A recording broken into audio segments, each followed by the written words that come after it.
again, welcome to another episode of Azania in Therapy with your host Thabang Tlaka. Today I've got an interesting gentleman, a social entrepreneur, somebody who works with victim-offender dialogues. He's currently working on fighting illiteracy in prisons. Ladies and gentlemen, welcome my guest today, Mr. Mankga. How are you, sir? No, thank you so much, sir. Thank you so much for having me. Yeah, good to see you again. I see you in different places. I see you on posters. Yes. I see you in the media. So you've been busy. Yeah, I've been busy, sir, and we thank God for that. Yeah, thank you very much. So I think, maybe let's start with so you're a social entrepreneur. Yeah. You work with victim offender dialogues. I know that's something you are passionate about. Currently, one of the things you are talking about or working on is working to fight illiteracy in prisons. Why your interest in prisons and victims and all that? Where is this coming from? Yeah, well, because I was once an inmate. Yeah. And I know that books can play a major role in terms of transforming lives. Yeah. And the mindset as well. Yeah. Because I feel like inmates, remember we have rehabilitation programs. Yeah. In our correctional facilities. Yeah. And that seeks to correct that offending behavior. But also there's too much illiteracy. Yeah. In prisons. Yeah. And I felt like, and most of the guys don't want to participate in academic programs. They prefer sports and other activities. Yeah. And we also have libraries there. So I saw, that there's a need for me to encourage inmates to study. Because I also studied in prison. You studied in prison? Yeah. Yeah. Maybe to say a little bit more about that, how did you, maybe briefly, because I know a little bit about your background, but for those who don't know this, briefly, how is it that you got in prison and where did the studying feature in your life? Yeah. So I got in prison, but before that, I was in custody for 2 years, 8 months. 2 years, 8 months. Yeah. So being in custody for 2 years and 8 months, it means it's that process we are attending court, but because of the nature of the crime, they don't grant you bail. Yeah. And that's where I saw that I don't fit. I was not born to be part of this community. By the time I was sentenced, already there was a shift in my mind to say I need to do something better with my life. So I was already looking for opportunities to change my life. I was looking forward to change my life as I went to the sentence section. And fortunately enough, there was a school section, which one of the pastors encouraged me to go to school if I want to better my life. Because I dropped out from grade 10, and then I went to study again. I started from grade 10 up to grade 12, and then fast forward, and then later got a degree in philosophy, politics, and economics. A degree in philosophy. Yeah, it was a BA in philosophy, politics, and economics. Yeah, those are hectic subjects, right? Yeah. Economics, philosophy, and politics. Those are, very,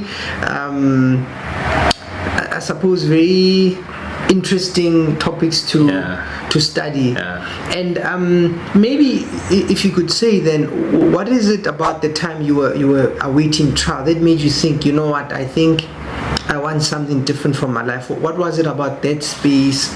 Because I'm imagining is what you said, that sometimes when people maybe when they're in prison, they don't necessarily prefer reading. Or I heard somebody, they said people after grade 12, people don't like reading. But what was it that made you say, I think this is what I want to do? Yeah, because if you look at the setup, our teen trials. Yeah.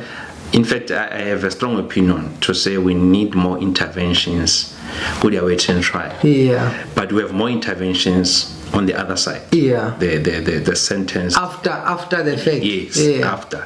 Because there gangsterism is very rife. Yeah. It's very much active. Yeah. And also there's a lot of violence there. Yeah. Because guys are trying to prove a point. So it's not a very peaceful environment to be. Yeah. So you witness a lot of stabbing, a lot of violence. You know? And that's why you realize that if I get a bail, and or if I walk out of this place, I don't want to see myself in this place again. Yeah. But also, the only thing that you can, for you to avoid this gangsterism activities, the only option that you have is reading. And normally you find guys reading the Bible. Yeah. You know, and that's where even myself, I started reading the Bible. Yeah. Because they would allow the Bible, you know, to come into prison premises, but they won't allow other magazines. Really? Yeah. They are very strict on that. Really? Yeah. So what about books, fiction, business? Yeah, books are fine. You can bring those. But remember, books also for security reasons, because some guys, they can hide certain things in the books. In the books, especially money. I see. Yeah. Yeah. And what I'm aware of, I mean, money is a big thing in prison because there's a whole currency and all that. So, okay, so I get that. So, I mean, so you go in prison for the kind of crime you did. When I recall, it was something about hijacking. Yeah, right? hijacking. Yeah, but they classify it as a armed robbery with aggravating circumstances. Okay. Yeah. Then you got. So you were awaiting trial, you see all these things, you think, oh no, this is not what and I don't get a visit. Nobody I don't can have visit any you. support. Yeah. Not from my side. No, you can. You are, people are allowed to visit you. I see. But for you personally, nobody was coming to see you. No, nobody was coming to see. That must have been lonely. It was. And scary. I mean, very much so. Yeah. And remember, you also need somebody to give you support, because sometimes when you go to court, you need clothes. Yeah. Sometimes it's winter. You need somebody who can bring a jersey. Yeah. You know, home clothes and so forth. So I didn't have one. So how did you cope? How did you? No, I cope. I mean, you know, you there are guys who'd come there, and then probably after a month or so, when they leave, they will, you know, give me their stuff to say I'm fanatic or whatever. So that's how I survived. The kindness of strangers. Yeah. Which is an interesting. And part. some from Mankga civil. They are there, and eventually their case is dismissed from the court. And they'll leave with something. I'm fine. I see. Yeah. So now you are in there, you're seeing all these things, you decide to study. You say now you start from grade 10. Yeah, grade 10. So grade 10, 11, 12 with ABET. Yeah. In prison, you have ABET level 1 up to 4. So when you pass ABET level 4, then you jump straight to grade 10. And then 11, 12. Yeah. Okay. Then you register for a degree in politics. Yeah. Philosophy. Yeah, because immediately, in fact, in prison, so they have an education office that coordinate all the education, related activities. So now they normally liaise with UNISA, and you will have NAFSAS officials who will then come to prison to look for those who have completed matric. But their requirement was you need to have passed 6 subjects in one sitting. I mean, you can't write 3, then next day you write 3, another one then. 6 subjects in one sitting. And then obviously have a bachelor's degree admission or a diploma. Then you can apply. So from you, what is required is only the prison profile. I see. So prison will then help you to put together a prison profile. You know, when were you arrested, for what, and how is your behavior and whatever. So it's more like a recommendation. I see. And then you'll get a loan. I see. It comes in the form of a loan. To study. Now, when you are studying there, what kept you, like what helped you study and focus and even complete your degree? Did you have support, or you always had the brain capacity? I didn't have support. How did you do that? From grade 10, I struggled. I struggled so much because there was a lack of resources. Reading material was not enough. So you get few textbooks there and there. So my strategy was, I'll borrow textbooks. Because I knew that a lot of people they sleep in around 10. And so from 10:30 until 2 a.m. I'll be writing notes. During lights out? No. So you'd have a chance to go and... No, in prison, they don't switch off the lights. They don't switch off the lights? Lock-up maximum, they don't. At all? The lights are always on. So that's a maximum prison. When somebody's sleeping around 1, 2, 3, 4, lights are on? Yeah, lights are on. But obviously, in our cell, we have a police. To say from 9:30, no noise, no radio, people must sleep. But it's the lights are on. The lights are on, lock-up maximum prison. The lights are on 24 hours. Okay, so you are busy studying there, but something must have driven you, you know, because so you had that strategy. Yeah, to write notes, from grade 10. Yeah. And because there were few textbooks. Yeah. So I'll use the few, and also. What also encouraged me, because there are rules there. Yeah. So if you fail or are not doing well, now they take you to C-section. Hey, so and what happens in C-section? In C-section, that's where you find. That's where gangsterism is very much active. I see. There's too much violence. You don't want to see yourself in that section. I see. Because a lot of guys who are there, they're serving heavy sentences for life imprisonment. 100 years, all these things, So then I guess that's like extra motivation. Yeah, that's an extra motivation. If I don't pass, I'm going that side. That's an extra motivation. So, because A section is a school section. Yeah. It was more like a safe haven for a lot of us. There's more. There's peace. Yeah. We can study. So I had to push. I had to make sure that I pass. I see. And you didn't interact with the other prisoners, the other sections, or they keep you very separate? No, you don't interact with them unless if it's Saturday, probably you're going to visit, you can pass on to the other section and see other guys if you have friends or whatever there. But normally we don't interact because A section is very strict, because remember it's maximum, so it's a high risk security area, so they don't allow a lot of movements, because it's not safe at all. Okay. So you start studying there. So then you finish your degree. Yeah. So I start studying there, and then after completing my grade 12, because remember I'm in a communal cell. The communal cell were more like 16. Yeah. In one cell. Yeah. How many beds? 30. 30 beds. Yeah. 30 bed. So remember it's double bed. So it's double bed. Yeah. So everybody has a place. Yeah, everybody. It's not like those, there are these, when you watch these series. I mean, yes, there are those kind of situations. Where you sleep on the floor. You have prisons where there's it's overcrowding. Overcrowding, and there's no enough resources, enough beds and whatever. Especially Sun City Prison. But that's why now the reason why it's like that. Then after they will try and release different people, different provinces to different prisons. I see.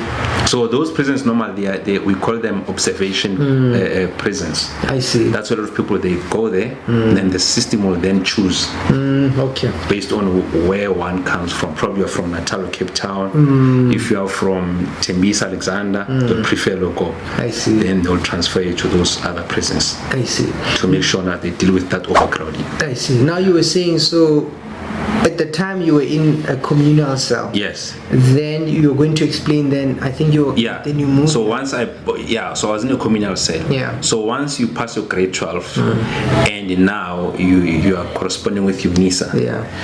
And then now they move you to a single cell. Yeah. The reason being, because you need to have a PC. Because remember, Department of Economics, they want to send you DVDs. Yes. Department of Communication, Department of Politics, they want to send you DVDs. Yeah. And the only way to watch those DVDs is through your PC. So you can't have a PC in a communal cell. I see. So now I had to be moved to a single cell to stay alone. So a single cell is more like, it's a small room. It's more like your bed, your toilet, and a small table. Yeah, but at least if you leave something, you'll find it. Yeah, you'll find it there. Yeah. So you spend most of the time alone. Okay. But when you're in a communal cell, you can interact with people. So it's very easy to interact with people. But in a single cell, it's difficult. Yeah. Because it's far from the communal cells. Yeah. So in most cases, you spend time alone. That's why they don't just recommend anyone. Because a lot of guys, they used to commit suicide. I see. In a single cell. Is it? Yeah, because you're alone. Imagine you're alone in this room, alone. And how often are you locked up in that cell? You only have 2 hours to exercise and fetch food. So most of the time, then you have all these things you have your thoughts to yourself. You have a lot of time to reflect. Yeah, a lot of time to reflect. You are alone there. So I stayed there for a period of 7 years. In a single cell. But what helped you? How come you also didn't do what the other people? Yeah, well, because remember on those single cells were 22 of us. Yeah. And most inmates, they normally choose, they enroll for LLB. I don't know why.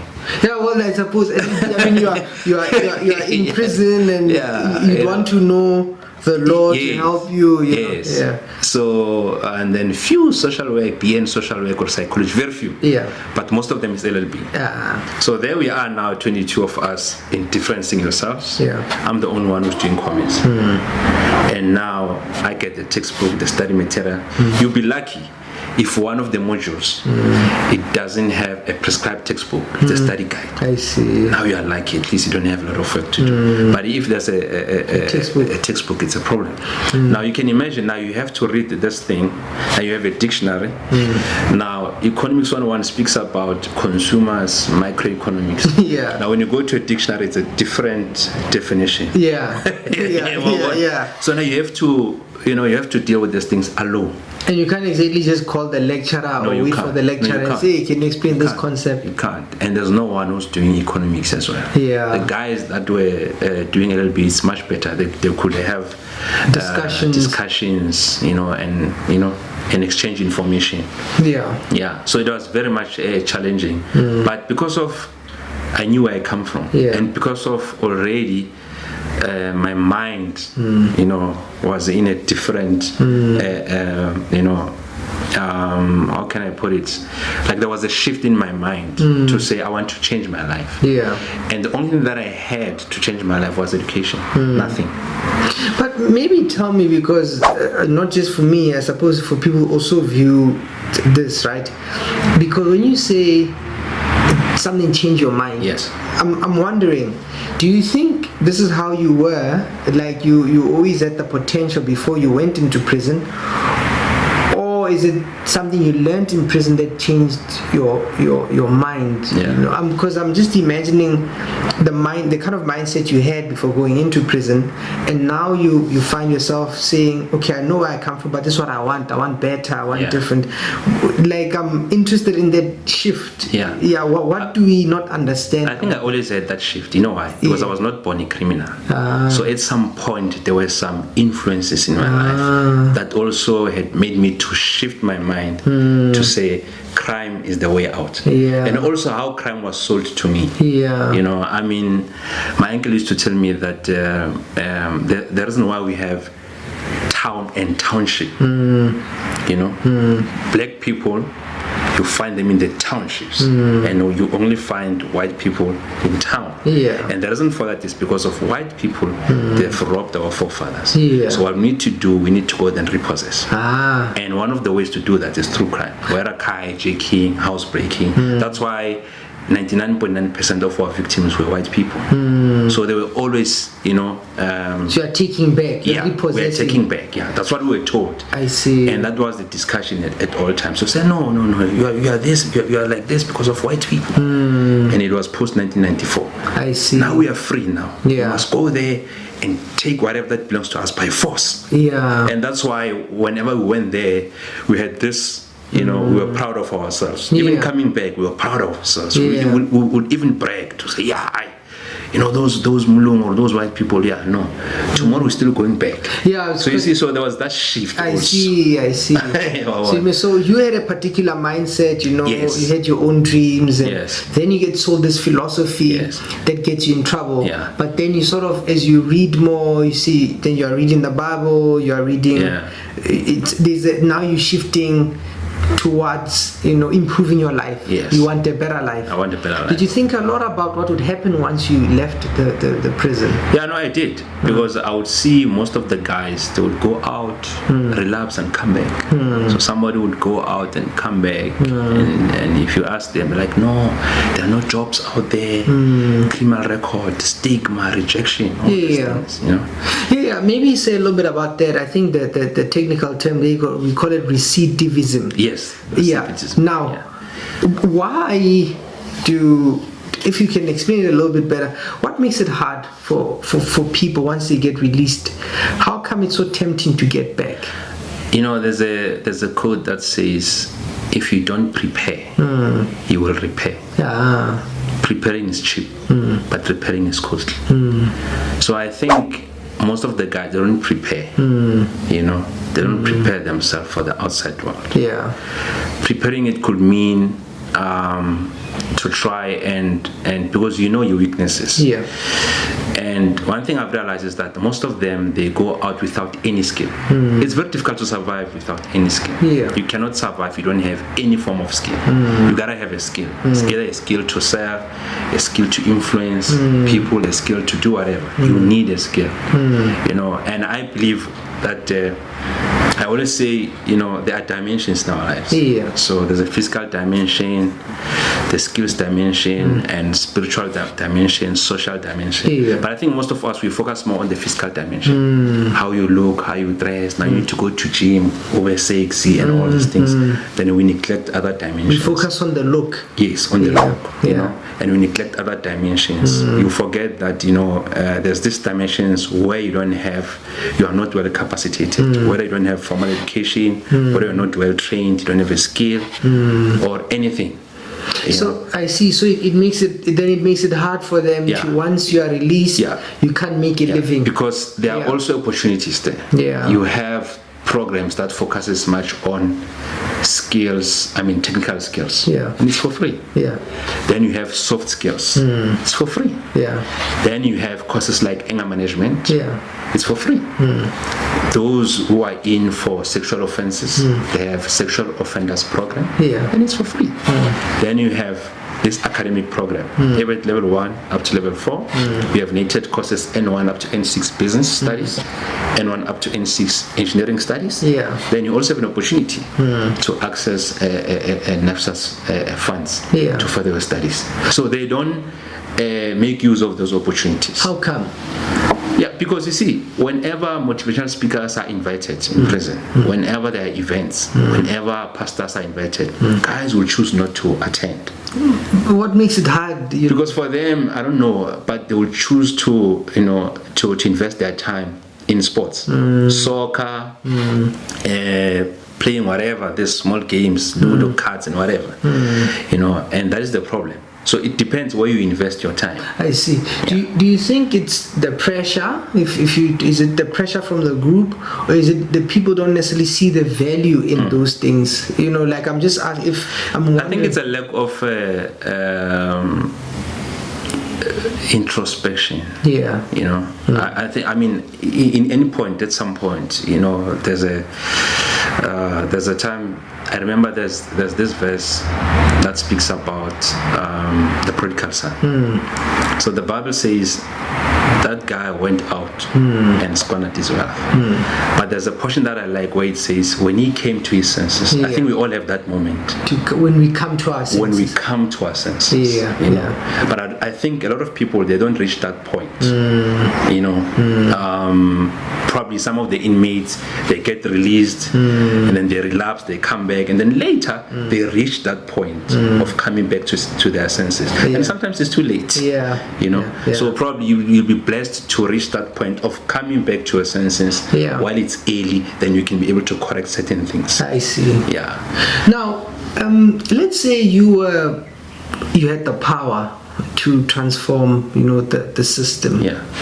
What sort of interventions would you do? Like, let's say you could change maybe 4 or 5 things about the way the prison system works. Very easy. One, I'll make sure that education becomes compulsory. Yeah. How do I do that? So I'll create assessment tools. So when you are arrested, once you get to prison, we assess you. Then we check as to where we can place you. Whether at level 4 or 1, 2, 3. To gauge where you are. Yeah, to gauge where you are. Yeah. So education must be compulsory. So when you enter prison, probably you had grade 10. Yeah. And you are sentenced to 10 years, for example. So we can see that, okay, this guy can obtain a diploma in this period. So it's compulsory. Before we can, before you could be eligible for parole, these are part of the requirements. We tell you that we're expecting a national diploma from you in any field, plus anger management, life skills. They become compulsory. I see. So if by the time you leave This is the things you need to have done. Because remember, before a person is about to be released, the person must go to a parole board. So it's a pastor, a community member, officials, and whatever. And that team, they're the ones that are going to decide as to whether they grant you parole or not.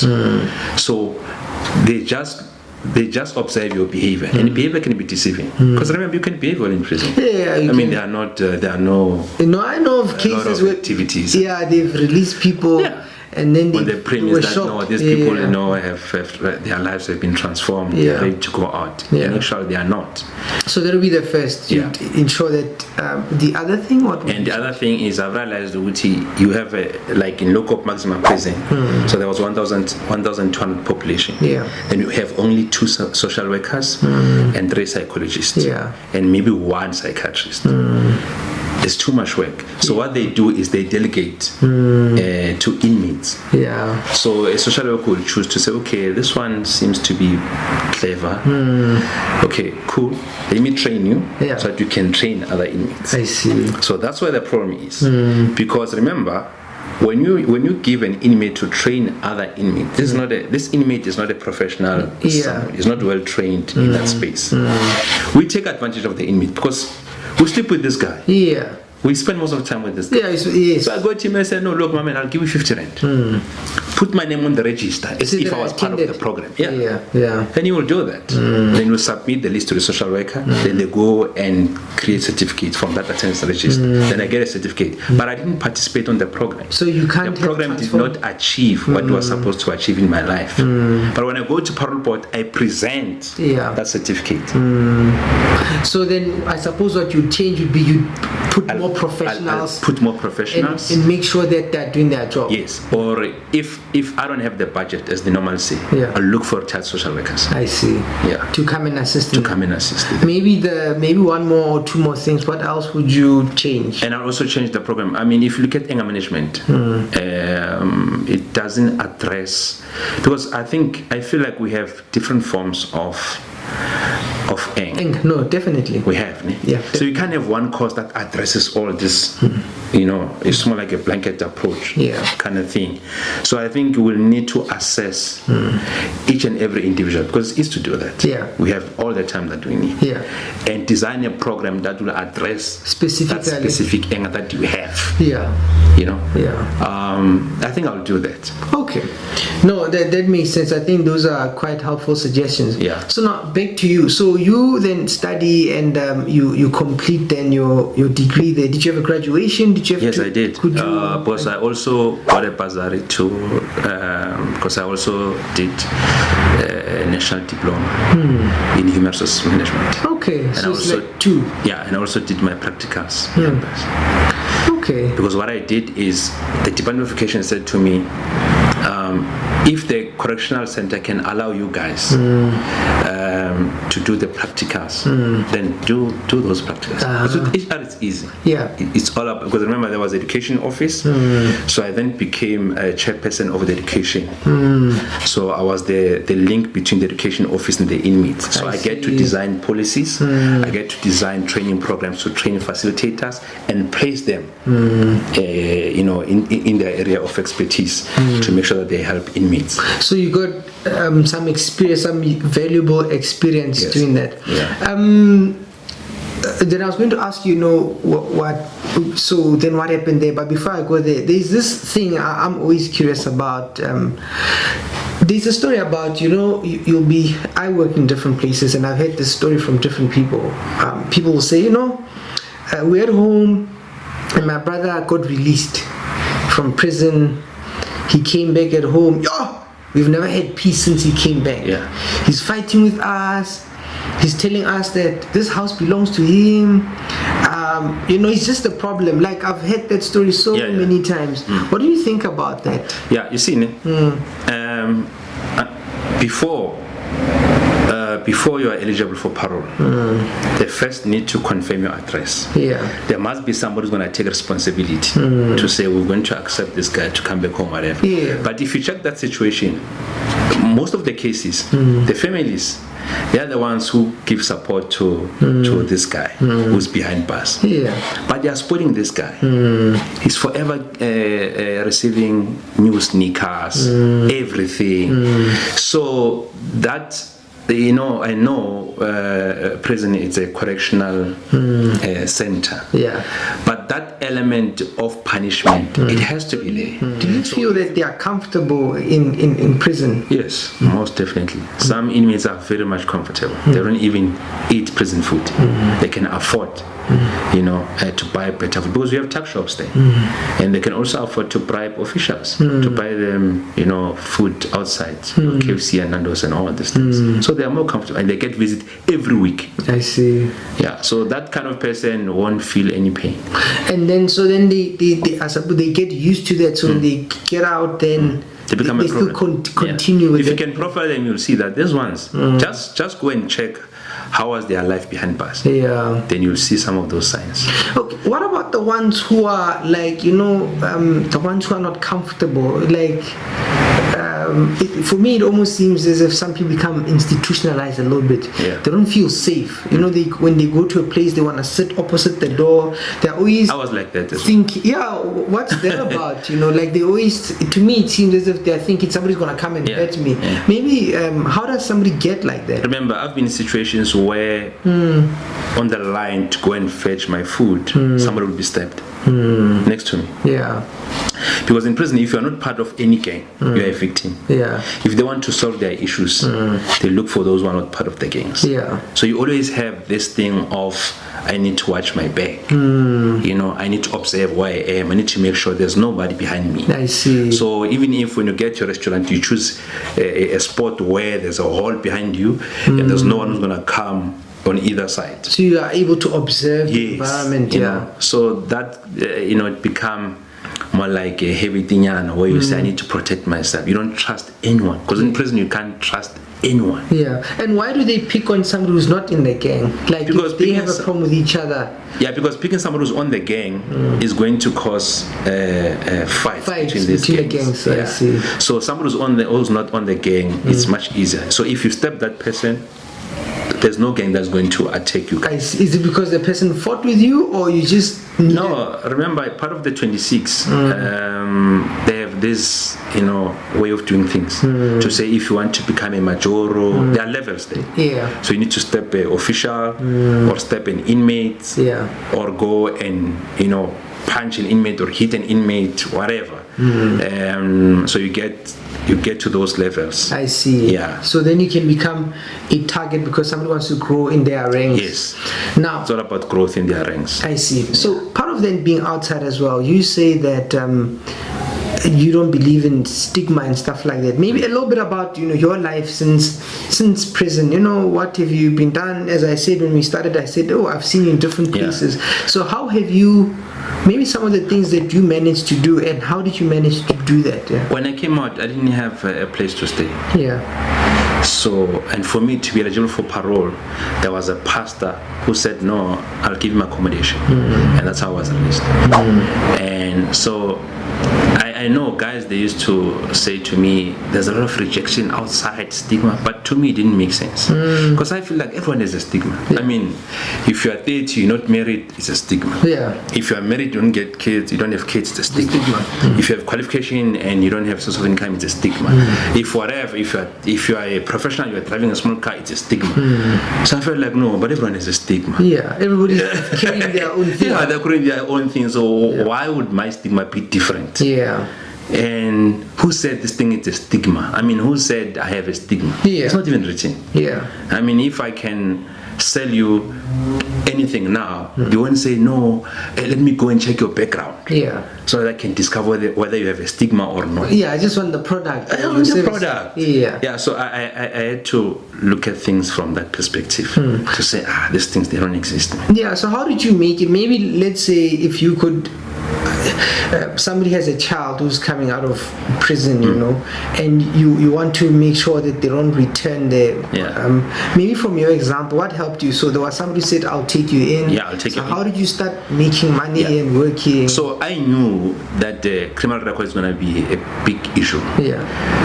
Because sometimes when you look at your life and when you analyze, you need to also understand what are the consequences and also options. What will be the challenges, you know, and be prepared for those challenges. So I knew that obviously if I'm going to go out and look for a job, it's going to be difficult for me to be employed because of my criminal record. But if I can register a business and the people will focus on the product or the service. If it's good quality, they will buy. They'll even check who's the director of the companies and whatever, unless if there's corruption involved. You know. Then I said, entrepreneurship is a way out. I can go and sell anyway. I can sell anything. And where did that mindset come from? Was it from the economics or? I think also from entrepreneurship. Because remember, part of the modules that I did, it was business management, and it has an element of entrepreneurship. They also teach you about two types of companies, non-profit and profit companies. Wow, that's a beautiful story about education. You came across this information. You know. So you come across two types of companies, non-profit and profit, which is private companies. And non-profit, they explain NPOs, NGO space. So now it then gives an option to say, okay, if I've got this idea, which way will it benefit me? Should I package it as a private company or as an NPO? You know? So it taught me a lot in terms of that. So I knew, okay, I need to have a foundation that will fall under a non-profit organization, which will do a charity work, and that it will be my vehicle now to connect with the community and to engage with the community, and it will play a major role in terms of my reintegration. And then the private company, then it will serve as probably as a source of income to the NPO, because I knew that I won't get funding immediately. I have to put in some work. So this one will serve as a financial wing for the NPO. I learned that from business management. That's amazing. And then you at some point you were doing clothes, you were selling clothes, and then you were speaking, and then you were in the media. How did that all come about? And then so there was a project because I was very much active. So what I did is I had a list of the things that I'm gonna do and the things that I won't do. Where did you get that idea? In your mind, you just thought, okay, I think for my life to look a certain way, these things I'm gonna do, these things I'm gonna not do. These things I'm gonna do, these things I'm not gonna do. You know, and I said to myself, this is where I see myself. I see myself as a businessman. I see myself, because I used to watch a lot of documentaries of successful people. You know, a whole lot of Richard Maponya and the likes. And I used to do a research as to how do they conduct themselves, where do they invest. And I was still in prison at that time because I developed more interest in business. And then I said to myself, the only thing I'm going to do, I'm going to attend every workshop that has business. I have to be there. It doesn't matter where it is. And part of me attending those workshops is not only to consume knowledge, but also I need to make sure that after each and every workshop or a business seminar, I must engage with the speakers, because they are speakers for a reason. Probably they have more information than us as audience. I need to engage with them, get their email address, and find a way to work with them. You know, that was my strategy. So the focus was to attend the workshop, see you there. As you speak, I listen, and I try to see where can I fit. So if you talk about more fire energy drink, and I try to see an opportunity. Can I sell more fire? How can I acquire less? Also. Yes. And that helped me a lot. You know? So it's more like I want to hustle these people. You know, and it worked for me until I got a project from Liberty Life. So there's this program called Financial Wellness Program, and they wanted to do it in the townships, and I said, I can arrange people. And that time I'm not known, like I don't even know a lot of people, and I'm not even active that much. I said, I can make it happen. As long as there's food. Yeah. You guys, if you can promise food. me food, I'll get people. I can get people. Yeah. They say, no, cool. Because they were looking for, because after that session, it was a 4-hour session. Yeah. They teach people about investment, savings, and all these things. Yeah. Then they give them a questionnaire. Yeah. Then they want the questionnaire back. I think it's for their marketing purposes. They want that database. That's all. They said to me, make sure we get that. I said, no, I'll make sure. And they say, make sure that one session, it has not less than 25 people. Yeah. We'll bring our own facilitator. So I did that project for 3 months. Then it gave me 150,000. Yeah. Then I had to pay the guys. Yeah. But obviously, I was doing some research in terms of import and export. And then I had to do a research to check, will criminal record affect me? Then I said, the only way I can find out is to go to China Embassy and apply for a visa. Yeah. So I went to Joburg in Home Affairs, then I got a passport, then I went to China Embassy, then I applied. Because I used to ask guys, and guys would say, no, you can't travel if you have a criminal record. I said, man, this doesn't sound right. How sure are they? Yeah, this doesn't sound great. Yeah, I said, how sure are they? Then I went to China Embassy, then I got a visa. Yeah. I was like, no, I can travel. Then I realized, probably the justice system is not connected to China justice system or whatever, I don't know, because I got a visa. Yeah. They never even asked me about my criminal record. Then I got a visa, and then I said, because I used to ask myself a lot of questions. If you look at these cushions and whatever, there's a sticker there that says Edgar's. But if you check this product, there's another sticker that says made in Taiwan, made in China. So my question was, who are the suppliers of these things? Yeah. How do they get these things here? You know, and other products as well. How do we get the Chinese products here? Yeah. Who are these people? Because part of my modules, remember when you do economics, under macroeconomics, there's a international trade. It teaches you about the importance of why nations should trade. Yeah. And that's why I developed interest. So all the things was from a textbook. It's just the implementation. But now you were implementing. Yeah, I was implementing. There are people who read but they don't implement. Yeah. You know, you've got all this noise. But so you started. So then came the clothes. And then I went to China. I started buying jeans to supply to boutique stores. Yeah. And then I went further and buy other stuff. And people liked your products. And yeah. So I didn't sell to individuals. Yeah. So I used to approach shop owners, especially in big malls, and say, look, I travel a lot. I can bring some products for you. And they say, no, plus we buy some products from China. Give us a code, give us good price. I said, no, I'll give you a good price. And then I had to also do a research as to how to deal with customs. And I realized that I need to have a clearing agent, because a clearing agent will have access to SARS information. Yeah.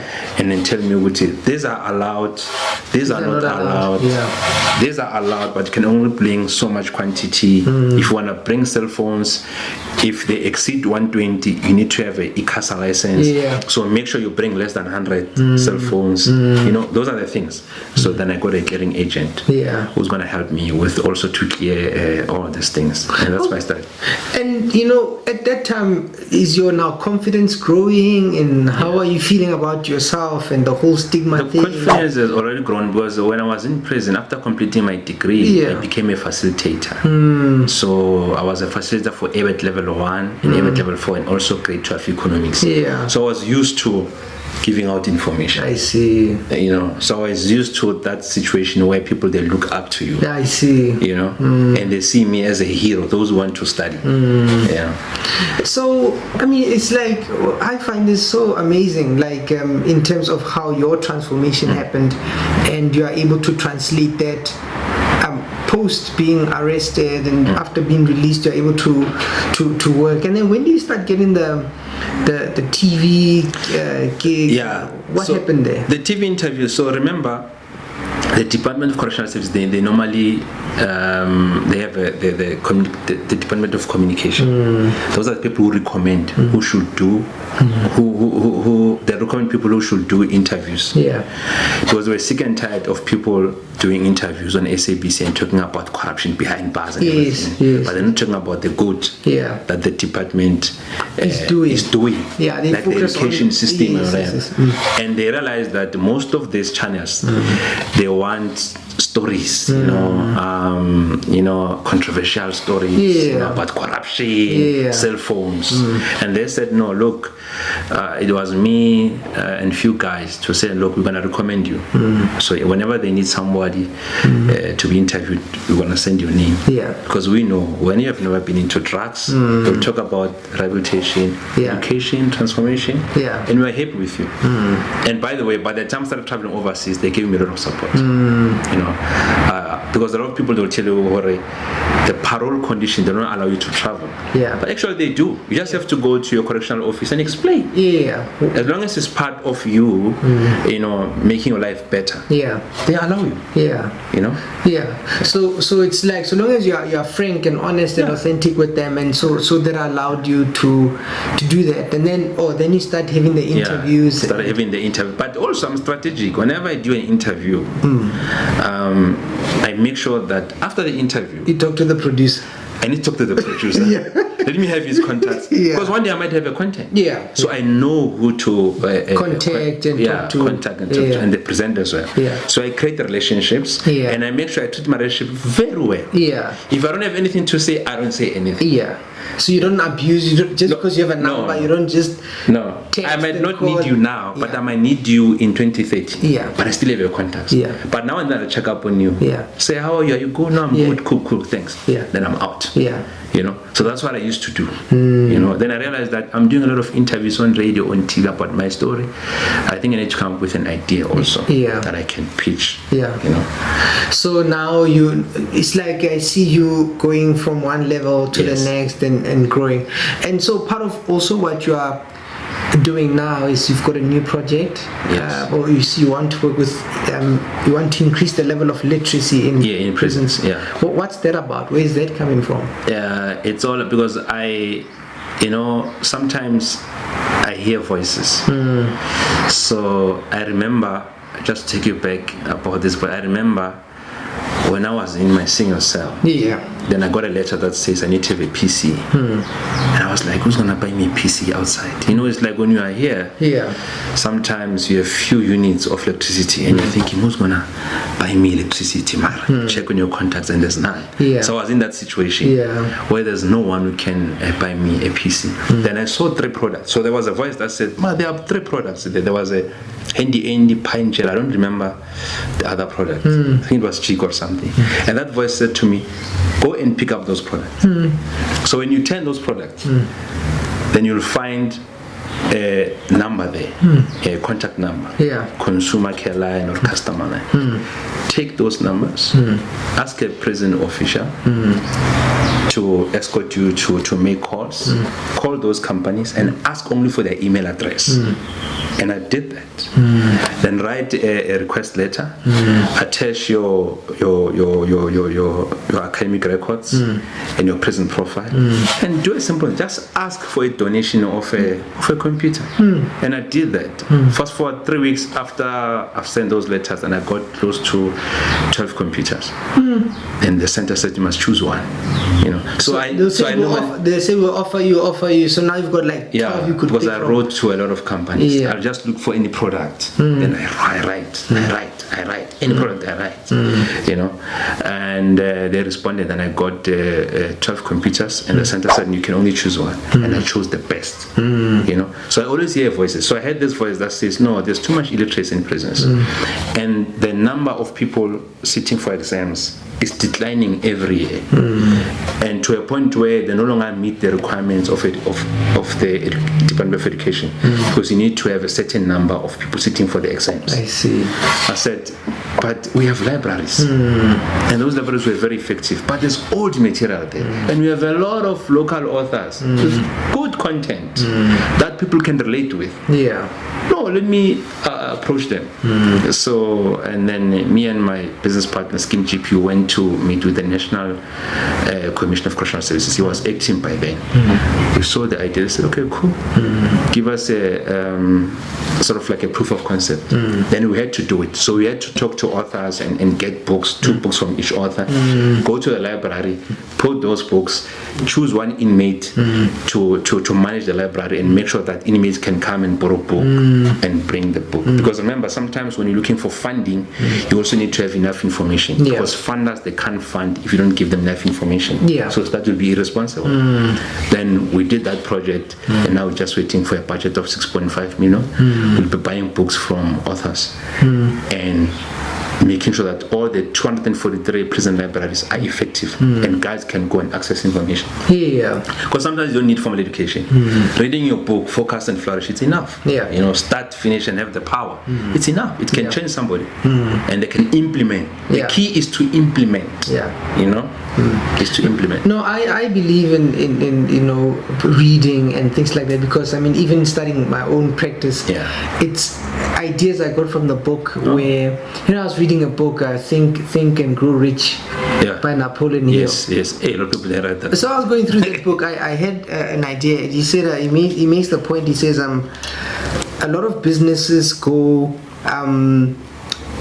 bankrupt because they didn't have money for the hard times. Sounds like a simple idea, and it sounds like a simple idea, but for me it was like, wow, actually. So you need to make sure that you need to have enough money that even if something went bad or you didn't have money for a while, your business can survive. Just that little idea actually helped me, because there was a time when things were not so okay financially, because I had saved a little bit. My business survived, and I've got many stories about people who read information who didn't know they'll need that information later, but they did. It helped them. So I think that idea is a brilliant idea, because some people, they just read to memorize quotes, and they are good in terms of giving quotes and whatever, repeating the quotes, but implementation, that's why when you read a book, you must read to understand. I used to tell the guys to say, look, when I'm busy with demand and supply curves, I don't just read for the exams. I want to understand, so that even tomorrow when they say to me, okay, illustrate this situation of employer and employees in the form of a graph, I'm able to do so. So it must make sense, because this is the thing that I'm going to use it outside. I mean, even the Bible. I mean, God always emphasizes that we should not be the hearers of the word, but doers of the word as well. We need to be doers. Now, tell me, when you look at South Africa, right? I'm interested in what you think. When you look at South Africa and you look at the way crime and just the way things are now, do you feel positive? Do you get concerned? Are you worried? I mean, just in terms of when you look at the level of crime, types of crime, what do you think about all that? I get very disturbed, especially about level of crime. I mean, for example, if you look at this cash in transit, I don't know, maybe I'm misinformed. I always ask myself, why can't we make sure that we become a cashless society? I mean, everybody has an account with different banks, and in fact the banks will then create a system where it's easy for you to access to open an account, like Thabang. So why can't we have this law that says when you go to a retail store, it's card, cashless, so that we can avoid these cards going there and collect cash? I guess I might say everybody doesn't have access to technology. No, but they do. But they do. Most of the people, they have smartphones. I mean, you can check. And most of the people, they have access to Capitec, even Thabang. Do you know how easy it is to get a Thabang bank account? Very, very easy. Very easy. And also, it will help people to say, look, guys, we need to elevate this way. We need to go to that space. Let's push them. I mean, we saw even during COVID, they were pushing us to be more on our phone, virtual, online. Okay, so those are some of the things you think about. But what about the kind of violence? I was reading this book. It's called, I think, We Need More Guns, right? And in that story, it talks about there was a police officer who stole guns, and these guns were supposed to be destroyed. I think they destroyed them. Even now, they still do that. In Vereniging or something like that. But he would take these guns and he was selling them to gangs, and then so the book just sort of details how these guns were spread in Cape Town, and they go to KZN, and just the number of guns we have. And so, I mean, what's your thought about just the level of violence and the access to weapons, and what do you think about that? Yeah, because also if you look at that, the very same thing they're talking about, even now they're still doing that. Yeah. There's a whole lot of guns, Yeah. and there's a whole lot of cops or members of SAPS who are selling guns, Yeah. Yeah. And the problem is corruption. You see, I was telling somebody to say, if you're involved in corruption and the money that you get from corruption, you assign it to a particular important priority or commitment, you commit it to something very important to your life. Yeah. Like you use that money to pay for your child's school fees. Yeah.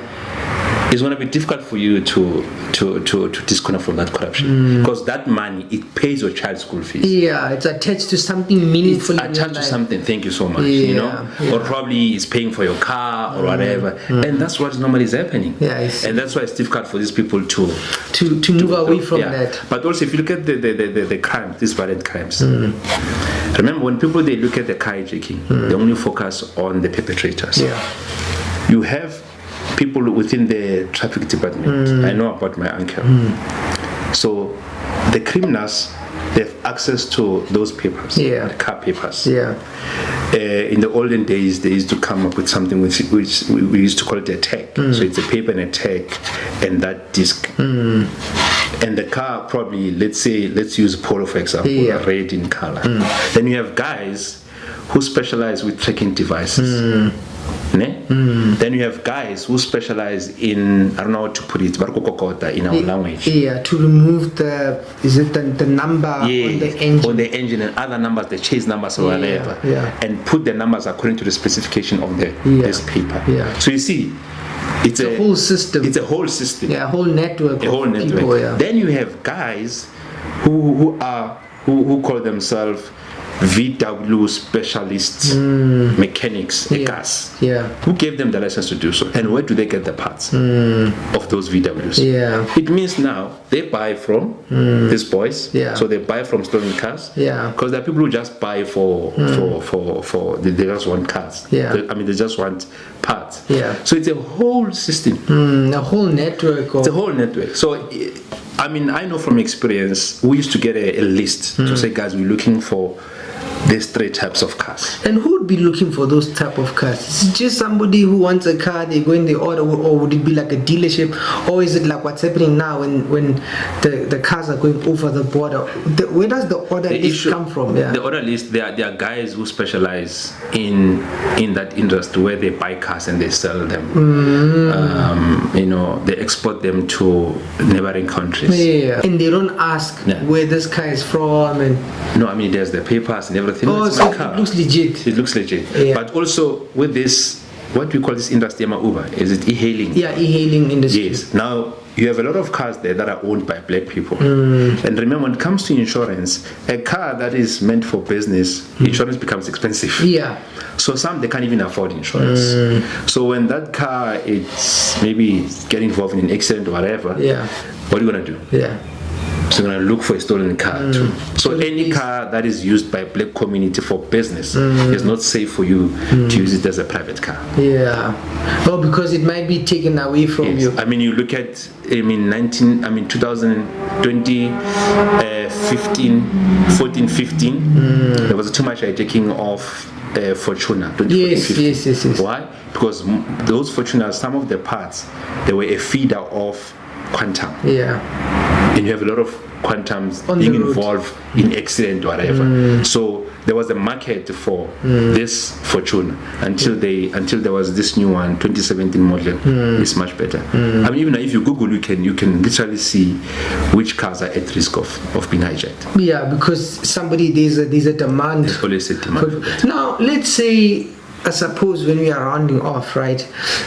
Maybe a message to a few people. Let's say there's a young man, right, that is about who the young man you were. Like, what do you wish somebody told you before you got arrested? So if there's somebody like that and you needed to warn them, what would you say? To help them not to pursue that kind of life. Yeah, I think I'll also speak to adults as well. Yeah. We need to become good role models to our children. Because remember, I used to look up to my uncle, and I used to look up to most of the criminals. Because remember, once you, as a clinical psychologist, once you make a bit of money, you move out of the townships. Yeah. But criminals don't move out of the townships. Even if they buy houses there, they are always in the township. Yeah. So young people, they have access to see the lifestyle of these criminals, and it becomes very enticing. You want to be like them because you see them. Even on Instagram, you hardly see clinical psychologists posting their lives. Check in, I'm drinking coffee.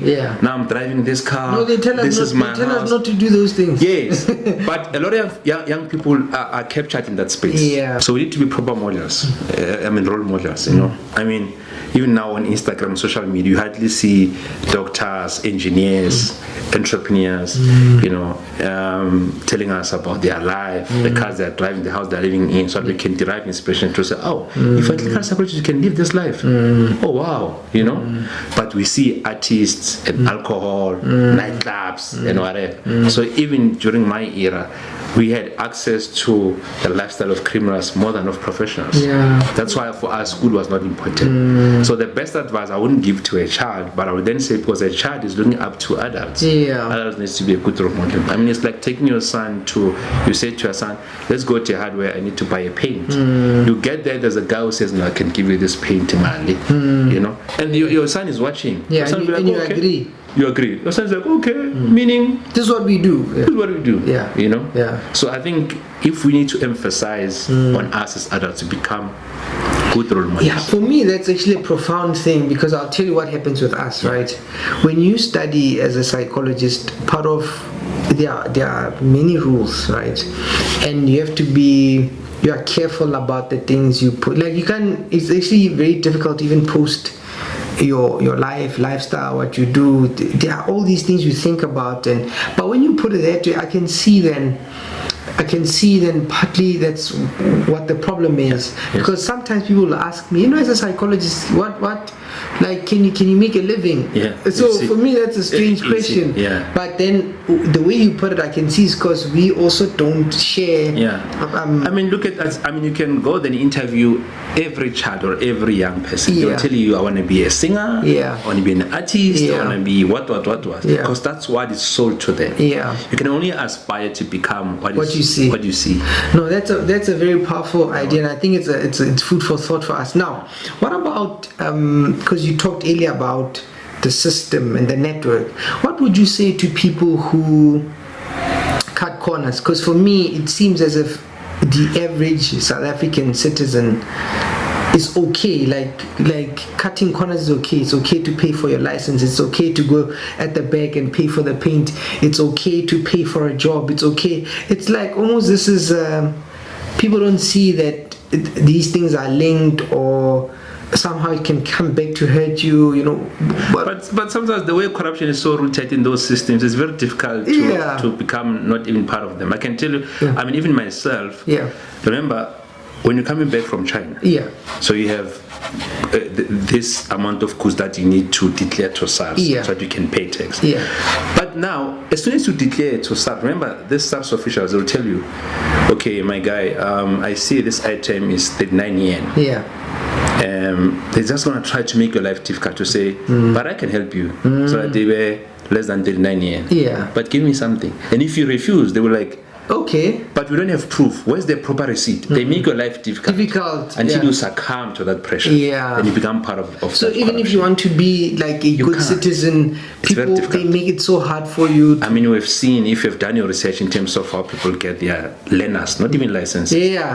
People fail in and then after you fail, someone comes and say, I have clip out, I 12 learners. It has become a norm where people, they just fail learners.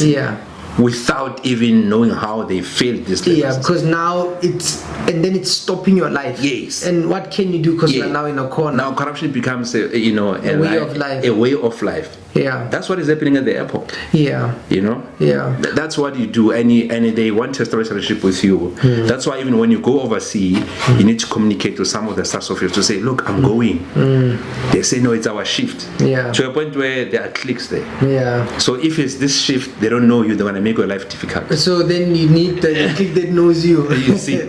I see. Yeah. So I suppose, it's something to think about, and how we can address it. Now, maybe the last group of people who don't think that they after being in prison that their life will be okay, or they're thinking that they need to go to crime. What would you advise them or want to teach them?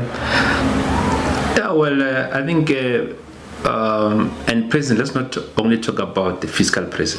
There's a mental prison as well. Definitely. Yeah, I think the most important thing is to try and discover your purpose, or what you're good at. I don't know how can I simplify this thing, because sometimes when you talk about entrepreneurship, people don't understand. Sounds like you're saying something very strange. Like how can or how can they find their purpose? There's something that you are good at, and find a way as to how you can put it together, and package it very well, and do a research. You see, people, there are sometimes in life where you find yourself, you are unemployed, you have a roof over your head, and you can drink tinyan and eat bread, and you feel like, I'm useless. No, you're not. That's the moment when you need to do a research, and dig deeper in terms of your self-introspection, what you're good at, and try to package whatever, you need to think, and not succumb to pressure. I think it's just to understand what you're good at, and try to, like what you're doing with this podcast. Yeah. I mean, somebody might say, no, but you only got, I saw your last interview, I think you were sitting on 124 views. Yeah. But those are views. Yeah. You're getting somewhere. You're doing something. I mean, if one person saw it and it did something for them, I think that's. And you can't succumb to this pressure of comparing yourself with other podcasts. Your podcast is unique. And it's bringing a different content. And the fact that it's on YouTube, anybody can access it. It's just a matter of how do we market, how do we make sure it gets out there, whatever. It's a work in progress. Definitely. Let's not, be these people about the instant wealth, instant, everything instant. There's a process in everything. Even how you grow. It's a process. You don't grow instantly. And also there are seasons. I mean, we have winter and all these things, and autumn, spring, and whatever. There are seasons also in our lives. You'll be in this season, and you are in this season. But you gotta push. You gotta keep pushing. Because I always say, you don't know your lifespan, right? Probably if you are now 35, and God says no, you're gonna live up to 85 years. Meaning, if you're not doing anything about your life, meaning you're gonna struggle for the next 50 years. You can't. So you need to maximize your day. That's partly why I do this. In fact, part of my philosophy is I do what's meaningful, and I don't necessarily chase numbers, but I do what I think is important. The numbers do help, but it's not necessarily where I start. But I do like what you're saying, because I do find that when people find what their purpose, what they find meaningful, they move differently in the world. Like they have a focus. It's like dating somebody who hasn't found his or her purpose. It's a challenge. Because now you must experiment with everything. It's a challenge. No, thank you very much. Thank you for the conversation. I really wanted to talk to you about this journey and what really helped, because part of why I do this is because I'm interested in people hearing stories about what helped them, what made a difference. Very often when I watch I watch a story about somebody who was being arrested, sometimes I almost feel the stories are to scare people, but not so much to educate, to say, okay, look, this can happen, but also consider this and this and this and this. And I think if there's more of us who are trying to build and help people and give people information, I think that makes a difference. I wanted to add to what you said when people need to people do research, find what your purpose is. I do also think that there are people who've got the information who shouldn't be afraid to share the information, because I think people also sit on information that can help people. Do you think they sit?